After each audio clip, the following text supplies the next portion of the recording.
Con Biblia hoy. ¿Trajo su Biblia? Bueno, levántela, quiero ver. Ahí está. Bueno. Qué bueno. Acompáñeme por favor a Lucas, capítulo 13, versículo 19. Voy a estar leyendo hasta el 21. Lucas capítulo 13, versículos 19 al 21. Cuando usted lo tenga, dice un amén fuerte. Amén, hermano. Dice así la palabra del Señor. Es semejante al grano de mostaza que un hombre tomó y sembró en su huerto y creció y se hizo árbol grande. Y las aves del cielo anidaron en sus ramas. Versículo 20. Y volvió a decir: ¿a qué compararé el reino de Dios? Es semejante a la levadura que una mujer tomó y escondió en 3 medidas de harina hasta que todo fue fermentado. ¿Cuántos dicen amén? El tema de hoy le vamos a titular, o se titula, el reino secreto. Ese es el tema, el reino secreto. Y es que la comparación del Señor cuando habla acerca del reino de Dios a veces es tan misteriosa, tan extraña las figuras que el Señor utiliza, que por supuesto solo las podemos entender y discernir por el Espíritu, por lo que el Señor nos puede revelar a través de su Espíritu. Es tan secreto, o era tan secreto, el reino de Dios, que hasta el rey que vino en secreto, porque él no vino con la pompa de un rey, no vino con la celebración de un gran rey. Apareció en la tierra como cualquier hombre, aunque por supuesto el Señor Dios Todopoderoso siempre le revelaba a algunos remanentes, a algunas personas les revelaba lo que estaba aconteciendo en secreto. Por ejemplo, cuando Jesús nació en Belén, los pastores que estaban, valga la redundancia, pastoreando las ovejas, oyeron un mensaje de ángeles que les decía: ha nacido en la ciudad de Belén un rey. Y los pastores corrieron a verlo y lo encontraron, junto con aquellos 3 grandes personajes que la Biblia menciona como magos, 3 magos. No se llamaban Gaspar, Melchor y Baltasar, no se llamaban así. No dice la Biblia que se llamaban así. Pero esos 3 también dice que habían investigado en lo que el firmamento anunciaba, y lograron encontrar que el firmamento y las estrellas anunciaban el nacimiento de un rey. Pero no todo el mundo lo supo. Solo lo supieron aquellos a los que el Padre se los reveló. ¿Cuántos dicen amén? Entonces, por eso el rey viene en secreto. Los poderes del reino vinieron en secreto. Solo lo puede encontrar ese reino de Dios, o solo, más bien es el reino de Dios el que encuentra a los que Dios se los quiere revelar. Nada más. Por eso allá en Juan capítulo 6, ahí por el versículo 45, dice que aquellos a los que el Padre se los reveló, esos son los que vienen a mí, dice, no otros. Solo a los que el Padre se los quiere revelar. Ahora bien, yo quiero mostrarle por qué el Señor utiliza estas parábolas del grano de mostaza y de la levadura que es usada por una mujer, y la compara con el reino de Dios. El reino de Dios es semejante a un grano de mostaza que un hombre tomó y sembró en su huerto, creció y se hizo árbol grande, y las aves del cielo anidaron. Así es el reino de Dios cuando viene. Viene, hermano, que casi ni se puede percibir. Es como invisible el reino de Dios. Por eso cuando Juan el Bautista vino y empezó a predicar, dijo, yo vengo a predicar y vengo a decir que el reino de los cielos se ha acercado a vosotros. Pero ¿quién lo veía? ¿Quién veía el reino de los cielos? Nadie. Porque era invisible. Solo se predicaba del reino, pero nadie podía verlo. Por eso es que el Señor usa la semilla de mostaza, porque para ver una semilla de mostaza, mire, hay que acercarse sumamente bastante para poder verlo. Porque es tan pequeña. Yo no sé si usted ha tenido la oportunidad de ver una semilla de mostaza. No es la más pequeña que existe, pero el Señor la usó como la más pequeña de entre los que producen un árbol. Es la más pequeña. Si usted ha tenido la oportunidad de ver la semilla de mostaza, parece casi invisible, hermano. Solo una. ¿Por qué? Porque tener un montón de semillas en un frasco, sí, como no, ahí sí se miran. Se mira color como grisoso, como negrito, pero todas juntas. Pero una, se le pierde a usted una semilla de mostaza en su casa, ¿será que la va a hallar, hermano? Ay, por Dios. Mejor dice uno, ¿y para qué buscarla? Porque está tan pequeña que es invisible. Así es el reino de Dios.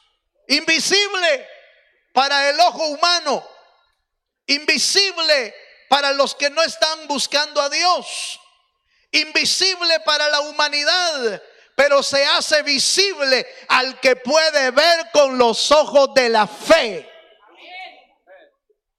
El que mira con los ojos de la fe puede ver el reino de Dios. Entonces, la primera característica de este reino misterioso de Dios es que es un reino invisible. No se puede ver.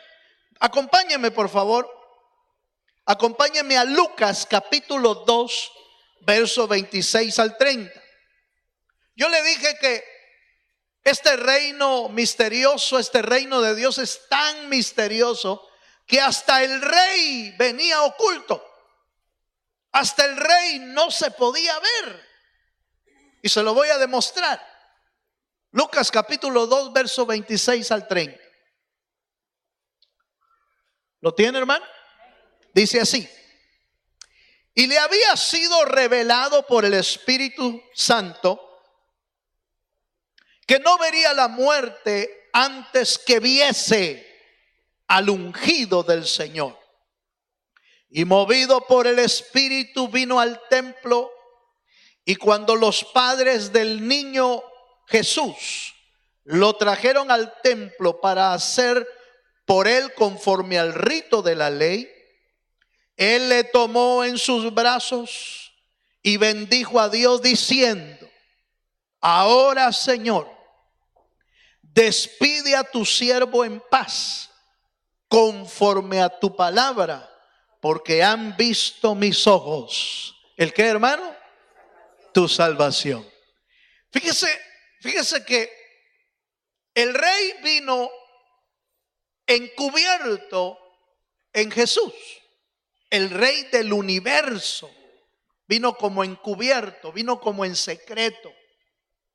Pero vuelvo a usar esta expresión que usé con los pastores que estaban allá en el pastoreando las ovejas y se le aparecieron ángeles. Aquí dice que Zacarías, uno de los sacerdotes, fue llevado por el Espíritu, dice, al templo. Y cuando estaba en el templo, entonces aparecieron José y María, los padres de Jesús, y llevaron a Jesús para que hicieran con él conforme al rito del judaísmo, de la ley. Pero resulta que cuando Zacarías lo vio, agarra al niño, fíjese, y lo levanta y dice: ahora sí, Señor, despide a tu siervo en paz, porque mis ojos han visto la salvación de Israel. Pero ¿cómo supo? ¿Cómo supo que ese era el Salvador del mundo? No, el niño no se lo pudo decir, porque era bebé. ¿Y sabe cuántos días tenía? 8. Porque al 8º día, según la ley, había que llevarlo a la circuncisión, al templo. Y los sacerdotes hacían ese oficio, la circuncisión de los niños, al 8º día. ¿Qué le podía decir Jesús, hermano? Yo soy Jesús. No, él iba callado, iba en silencio, iba como cualquier bebé. Sin embargo, el Espíritu, diga conmigo el Espíritu, diga conmigo el Espíritu. El Espíritu le reveló que ese niño no era otro niño más de los judíos o de los hebreos, sino que es el Salvador del mundo, el Rey del universo, pero que venía oculto, venía en secreto. Por eso a mucha gente le cuesta encontrar a Jesús, aunque ha oído de Jesús. Algunos lo buscan en un muñequito, aleluya, sobre todo ahí por diciembre, ponen su muñequito y para ellos ese es Jesús. Otros lo buscan de otra manera y de otra manera y nunca se logran encontrar porque no se logra encontrar por capacidad humana, se logra encontrar por revelación de Dios. Hermano, diría, y entonces, ¿cómo va a ser la gente? No, lo único que Dios anda buscando es un corazón sencillo, un corazón que verdaderamente desee encontrarse con Dios. Entonces, cuando Dios ve un corazón así, sencillo, humilde, que anhela encontrarse con Dios, entonces Dios se manifiesta a él, Dios se revela a él por el Espíritu. ¿Cuántos dicen amén? Invisible. Ahora, ¿qué tan invisible es Dios? Bueno, allá en el Antiguo Testamento, en el Pentateuco y en Hebreos, también declara que Moisés siguió a Dios como viendo al invisible, dice. ¿Cómo es eso, hermano? Que se puede ver el invisible. Solo se puede ver por la fe. ¿Cuántos dicen amén? ¿Cuántos tienen fe aquí? Mire, yo espero que usted tenga fe, hermano, porque sin fe es imposible agradar a Dios. Sin fe jamás vamos a agradar al Señor. Hermano, pero ya estoy en la iglesia, ¿y qué más necesito? Necesita fe. Porque si no tiene fe, esta reunión sería una reunión sin fruto. Esta reunión sería una reunión más como cuando uno va al cine, solo que aquí no pasamos películas. Pasa un señor ahí a predicar. Aleluya. Y a veces se tarda mucho ese señor. Y a veces se alarga el culto, qué sé yo. Pero no encuentra uno nada más. Pero si tiene fe, entonces puede encontrarse con el Dios vivo, con el Dios que es espíritu, con el Dios que está aquí, donde 2 o 3 se reúnen en su nombre. Él está ahí para bendecir a su pueblo. Dele un fuerte aplauso al Señor. Gloria a Dios. ¿Cuántos dicen amén, hermano? Segunda de Corintios capítulo 4, versículo 7.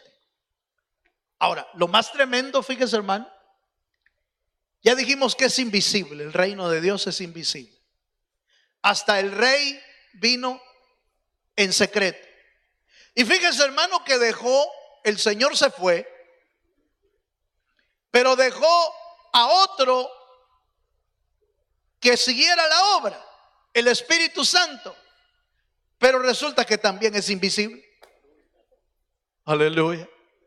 Porque ¿cómo ve al Espíritu? No lo puede ver tampoco. Vaya. Segunda de Corintios, capítulo 4, en el versículo, déjeme ver, 7. Oiga este texto, hermano. Segunda de Corintios 4, 7. Pero tenemos este tesoro, oiga, tenemos este tesoro en vasos de barro, para que la extraordinaria grandeza del poder sea de Dios y no de nosotros. ¿Cuántos dicen amén? Pero tenemos este tesoro en vasos de barro. Aquí viene otro problema con esto de ser invisible, el reino de Dios. Resulta que para volverse integrante del reino de Dios, el Señor deposita adentro de nosotros su espíritu.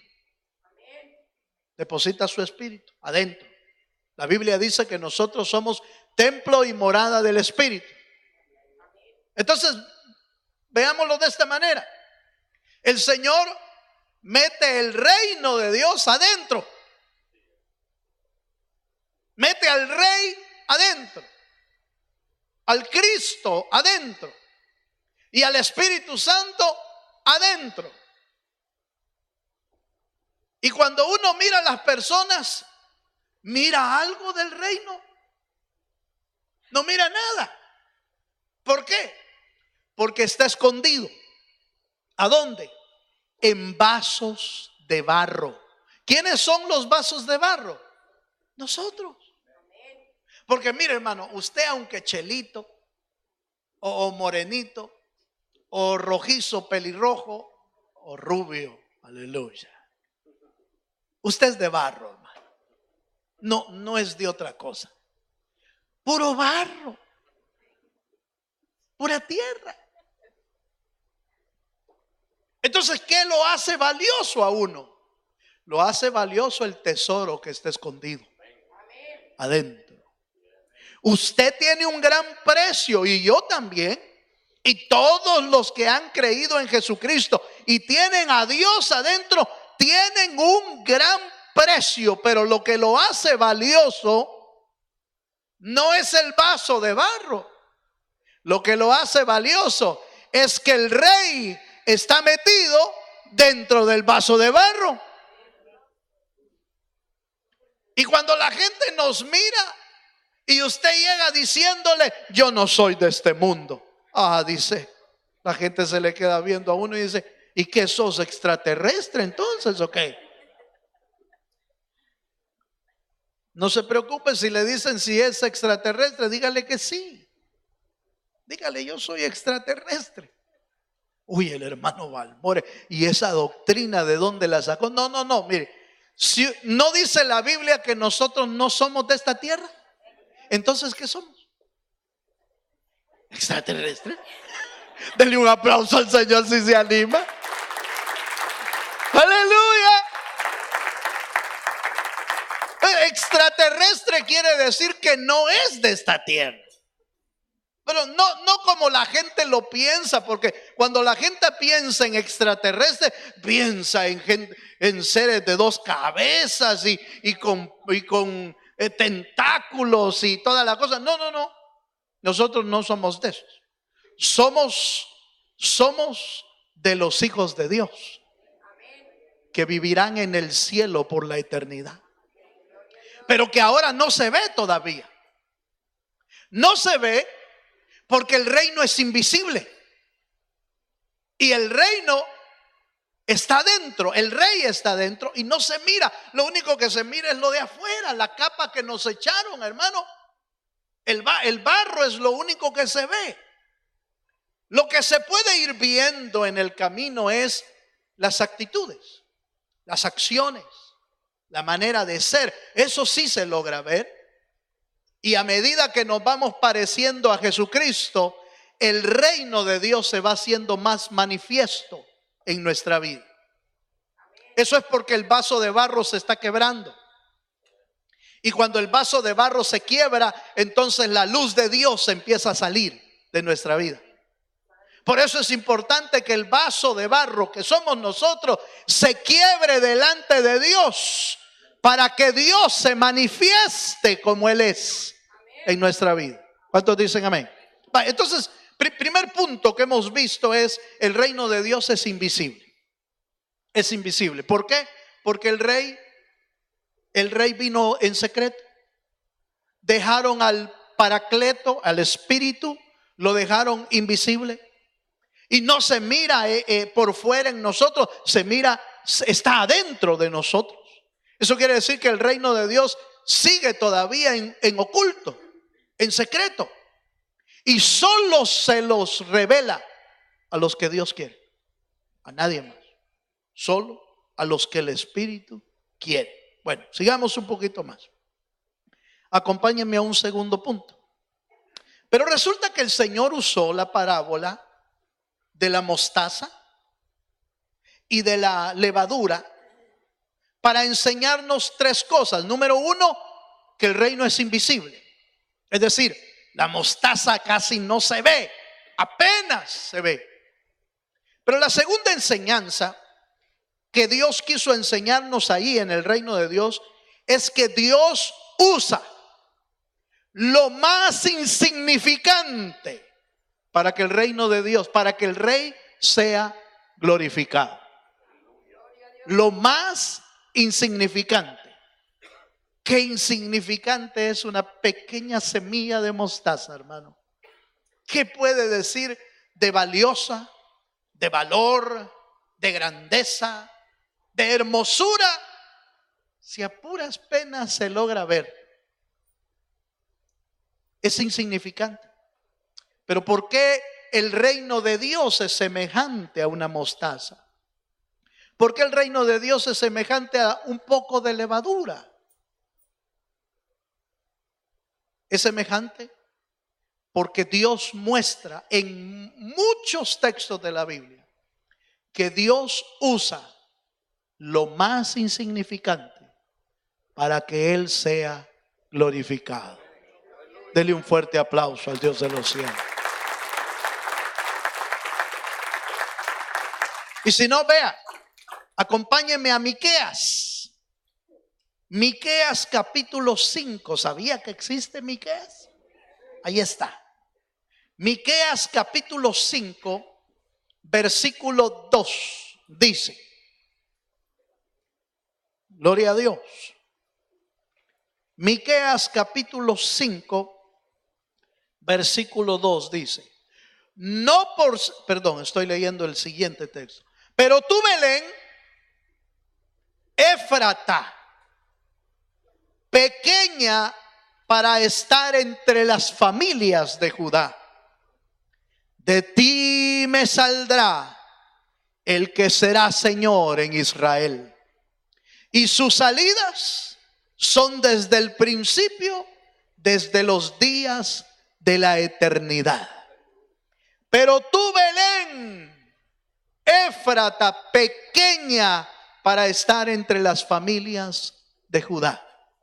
Belén en realidad era una ciudad tan pequeña y tan insignificante que allá en el Nuevo Testamento uno de sus discípulos, ¿se acuerdan? Natanael dice: ¿y de Belén puede salir algo bueno?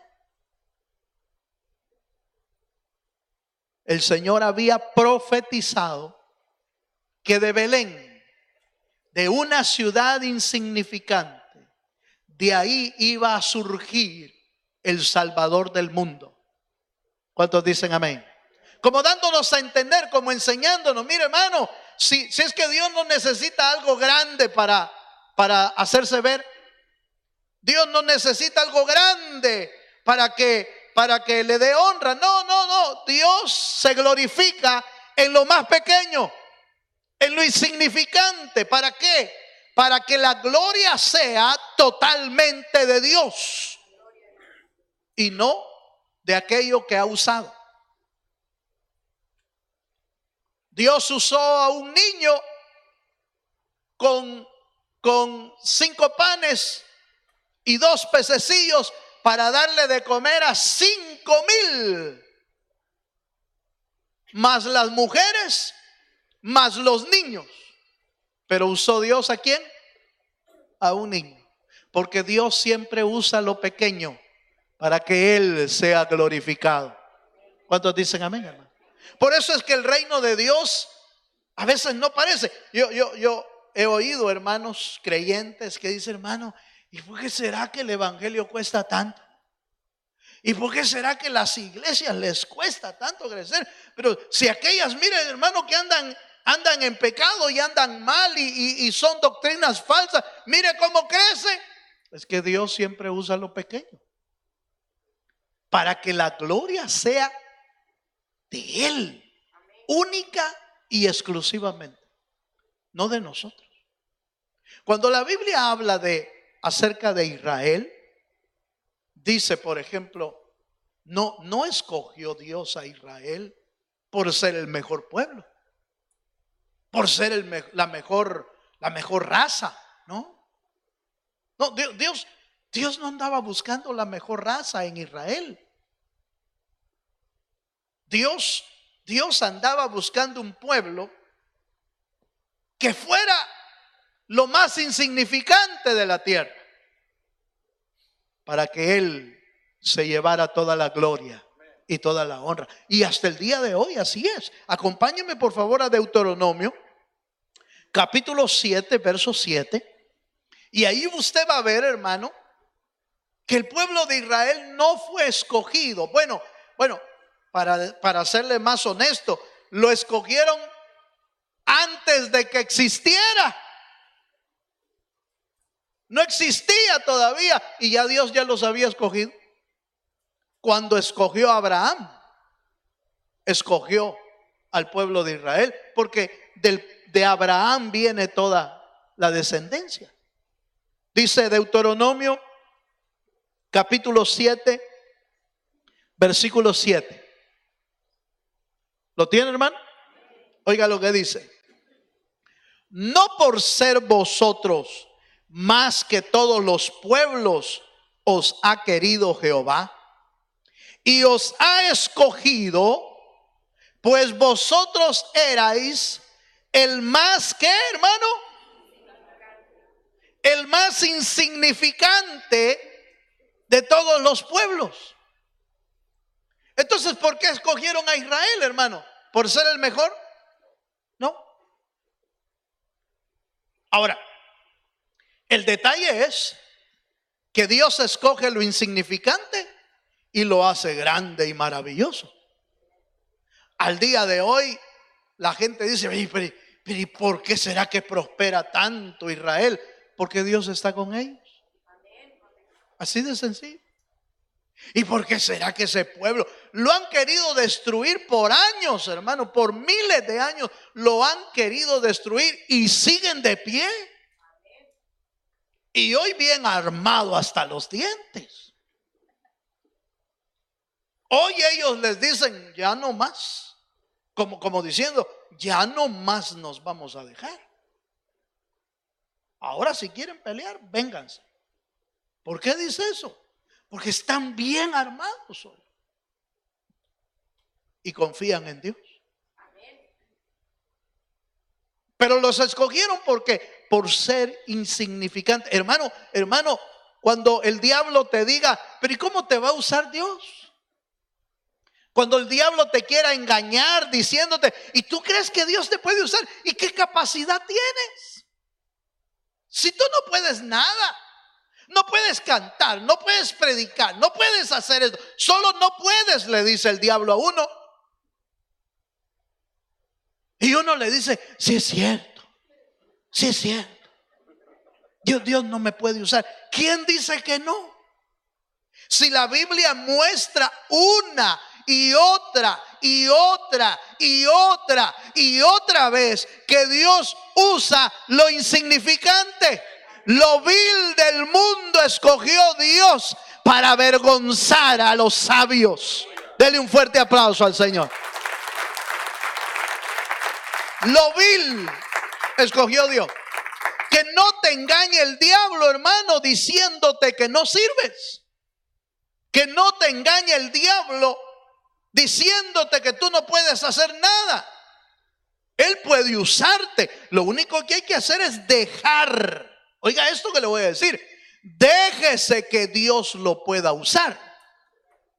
Eso sí es importante. Porque usted ve al apóstol Pablo, Saulo, siendo un perseguidor de la iglesia, uno que encarcelaba a los creyentes, los apedreaba, uno que los perseguía, pero cuando se convierte al Señor, las primeras palabras de él son importantes. Él le dice al Señor, Señor, si en algo te puedo servir. Aleluya. Si hay algo en lo que pueda servirte, Señor, aquí está mi vida. Eso es la disposición del corazón. Eso es decirle, Señor, aquí estoy. Mira, hermano, con todo respeto, quizás las palabras que use quizás no suenen lo mejor, pero yo me entiendo, hermano, y no sé si usted me va a entender. Pero decir las palabras al Señor, Señor, mire, Señor, yo no sirvo para nada, pero en tus manos puedo servir. Aleluya. No sé si me di a entender. Señor, yo de plano no sirvo, pero en tus manos puedo servir. Déjeme planteárselo de esta manera. Hace muchos años leí yo una pequeña anécdota de una pelota de basquetbol. Y esa pelota de basquetbol resulta, hermano, que valía cerca de $3 millones. Y uno dice, si ahí las compra uno en 5 pesos, $5, $10, las mejorcitas, así de marca, $25. Buenas pelotas. Pero esa valía $5 millones. ¿Sabe por qué valía eso? Porque estaba firmada por Michael Jordan. Y era una que él había usado por mucho tiempo de su vida. Como que le gustaba, no sé por qué. Y estaba firmada por él. Y entonces daban $5 millones. Y uno dice, si se tomó es pelota. Sí, pero estuvo en las manos del mejor o entre los mejores jugadores de baloncesto de mucho tiempo. Entonces, ¿qué le da valor a algo? Depende de en qué manos esté. La pelota de basquetbol en mis manos va a seguir valiendo los 5 pesos. En mis manos. Pero en las manos de aquel, hermano, solo la toca y la firma y ya vale. ¿Sí o no? Solo la toca, solo apareció en la foto así. Y yo, aunque sonría, pero mire, hermano, sonría de todos modos, sigue valiendo los 5 pesos. Pero aquel solo se tomó la foto y la firmó y ya dan un platal por ella. Ojo con lo que voy a decir. Si su vida sigue dependiendo de sus manos, no vale nada, ni mi vida. Si su vida sigue dependiendo de usted, no vale nada. Pero su vida en las manos de Dios se vuelve carísimo, hermano. Se vuelve pero carísimo. ¿Por qué? Porque está en las manos del hacedor de todas las cosas. Está en las manos del gran yo soy. Está en las manos del Todopoderoso. Está en las manos, hermano, del que hace nuevas todas las cosas. Está en las manos del que hace cielo nuevo y tierra nueva. Está en las manos del que una vida la transforma para hacer una nueva vida. Se vuelve uno valioso en las manos de Dios. Entonces la clave para servirle al Señor no es servirle como yo quiero. La clave para servirle al Señor es: Señor, úsame como tú quieras. Yo estoy en tus manos, Señor. Úsame como tú quieras. Entonces empieza uno a valer, hermano. Amén. Por las manos maravillosas de Dios. Israel no era nada. No era nada. Insignificante. Y hasta el día de hoy muchas naciones lo miran con desprecio a Israel. Lo miran con desprecio, con odio, queriendo destruirlo, pero no pueden. ¿Sabe por qué no pueden? Porque están en las manos de Dios. Y en las manos de Dios, olvídese, nadie lo puede tocar. Hermano, pero a veces se lo llevaron cautivo. Sí, Dios dio permiso para enseñarles algo. Entonces, ¿qué debemos hacer, hermano? Nosotros, el reino de Dios en lo oculto nos enseña, primero, que su reino es invisible. Solo lo puede ver al que Dios se lo revela. Ese reino no se puede ver de otra manera. ¿Se acuerda usted que hay hoy en día, la tecnología y toda esa vaina? Hermano, hay películas tridimensionales, cuadrodimensionales, y hasta le ponen lentes a uno para poder verlo, ¿va? Porque si no, no lo mira bien, lo mira como cualquier película. Pero cuando uno se pone los lentes y mire, sale una mano y siente que lo agarra uno. ¿Verdad que sí? ¿Ha sentido usted esa experiencia? Resulta que para ver el reino de Dios se necesitan otros ojos. Se necesitan los ojos de Dios, los ojos de la fe, para poder ver el reino de Dios. Por eso la gente no lo ve, porque se necesita otros ojos de fe, porque es invisible. Pero resulta que en este reino también Dios nos enseña que Dios usa lo insignificante, lo más pequeño. Y el tercer punto del reino secreto es que maravillosamente Dios hace crecer de una manera sobrenatural aquello que parecía tan pequeño. Hermano, un grano de mostaza en un árbol grandísimo, que hasta las aves, dice, hacen nido en él, encuentran lugar donde posar. Se hace tan grande. Cuando el reino de Dios está en nosotros, déjeme explicarle esto, por favor. Cuando el reino de Dios está en nosotros y dejamos que Dios obre en nuestra vida va a crecer. Nuestra vida va a prosperar. Nuestra vida va a ser abundada. Nuestra vida va a crecer no por nuestro esfuerzo, sino por la obra maravillosa de Dios en nosotros. El reino de Dios es así. Es decir, lo que Dios toca prospera. Lo que Dios toma en sus manos se multiplica. Allá está el maravilloso ejemplo de cuando Elías tocó aquella harina en el sentido de fe, porque no la tocó así con las manos, pero lo pusieron en las manos de Elías. Aquella mujer, ¿cómo se llama? La viuda de Sarepta. Le dijo a Elías: no, ya no tengo más que un puñado de harina, solo un puñado de harina y un poco de aceite. Entonces Elías le dijo: tráeme a mí primero. Y lo puso en las manos de Elías. Y Elías significa Jehová es Dios.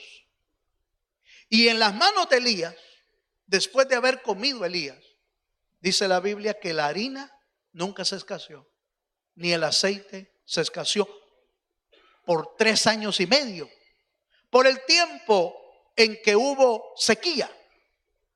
En las manos de Dios todo se multiplica. En nuestras manos se acaba, hermano. En nuestras manos se acaba. Y peor si somos malos administradores. Porque vaya, por lo menos si somos buenos administradores nos aguanta un poquito más. Porque no somos gastones, ¿verdad? No somos compradores compulsivos, aleluya. No nos vamos al mall y lo que vemos, está en descuento. Tiene el 40, sí, pero ya le subieron el 50. ¿Verdad? Y entonces nos alcanza un poquito más por ser buenos administradores. Pero aún la buena administración sin Dios no es garantía de prosperidad. La verdadera prosperidad viene cuando Dios está en nuestros asuntos, cuando Dios está en nuestros negocios, cuando Dios está en nuestras decisiones, cuando Dios está en las alternativas que tomamos, cuando Dios está, hermano, en lo que emprendemos, cuando Dios está ahí, entonces las cosas prosperan conforme la voluntad de Dios. Lo hizo con José. José tocaba cualquier cosa y todo prosperaba. ¿Tuvo pruebas? Sí. ¿Tuvo luchas? Sí. Pero lo que tocara, hasta en la cárcel prosperaba. Hasta en la cárcel tenía gracia de Dios y hacía que todo prosperara. Hermano, Dios nos revela, nos muestra que el reino de Dios usa lo insignificante, pero te puede hacer crecer de una manera sobrenatural. Te puede hacer crecer en todas las áreas. Crecer en el espíritu, crecer en nuestra alma, crecer en nuestro trabajo, crecer en nuestros bienes, crecer en la familia, en todas las áreas, como el apóstol Juan lo dijo: yo deseo que seas prosperado en todo, así como prospera ¿qué? Tu alma. Entonces la prosperidad primaria de Dios es nuestra prosperidad interior. Esa es nuestra prosperidad más importante. Si prosperas de adentro, entonces Dios te va a hacer prosperar de afuera. Lo más seguro es que te va a hacer prosperar de afuera. ¿Por qué? Porque te está preparando para eso. Ahora, déjenme hacerle una pregunta. Con esto voy a ir cerrando. ¿Cuántos queremos prosperar en Dios? La clave es que todo lo que tú hagas, pongas a Dios primero en eso. Esa es la clave. ¿Vas a estudiar? Pon a Dios primero. ¿Vas a arrancar un trabajo? Pon a Dios primero. ¿Vas a arrancar tu familia? ¿Te vas a casar? Gloria a Dios. Pon a Dios primero. Hay que poner a Dios. ¿Vas a hacer un trámite? Pon a Dios primero. ¿Vas a emprender algo nuevo? ¿Vas a tomar una decisión crucial en tu vida? Pon a Dios primero. Entonces el reino de Dios se vuelve efectivo. El reino de Dios empieza a hacer prosperar todas las áreas de nuestra vida, así como prospera nuestra alma primero. Por eso el Señor comparó el grano de mostaza con el reino de Dios. Porque crece el grano de mostaza en un árbol grande.